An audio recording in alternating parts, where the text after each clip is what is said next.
in front of us there is a RCCB, and this is the internal structure of RCCB, also called as Residual Current Circuit Breaker.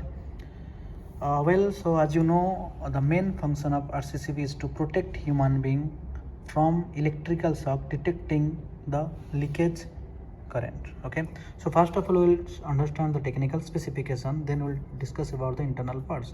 So it is a 40 ampere RCCB and 30 milliampere its rating current. Okay, so how we can read 30 milliampere? You can see here it's mentioned I delta n. I means current, delta means difference, n means numerous, 0.03 ampere.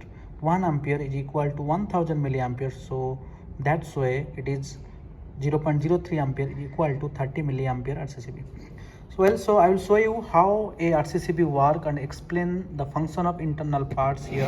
Okay, so one by one we'll discuss. So this is called CBCT, core balance current transformer. You can see this is the circular part. Both you can see phase and neutral where pass through this core. It constantly compare current flowing in phase and neutral.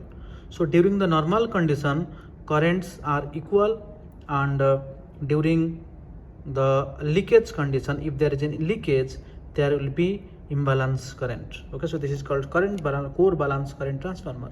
Hence then this is called trip mechanism. These mechanical parts act as a tripping mechanism. When leakage current detected by CBCT, it releases the latch and disconnect the power supply from in to out. Okay, then this is called a tripping coil. Also we can say it is a sensing coil.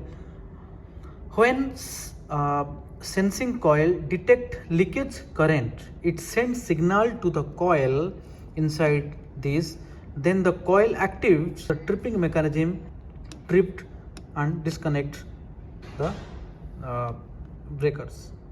Then this is a test button. Okay, so test button, test button actually create an artificial leakage current to check whether RCCB is working properly or not. Okay, so these are all the internal parts of RCCB, and we explained how does it work, and that is how a RCCB detect current and protect the human being.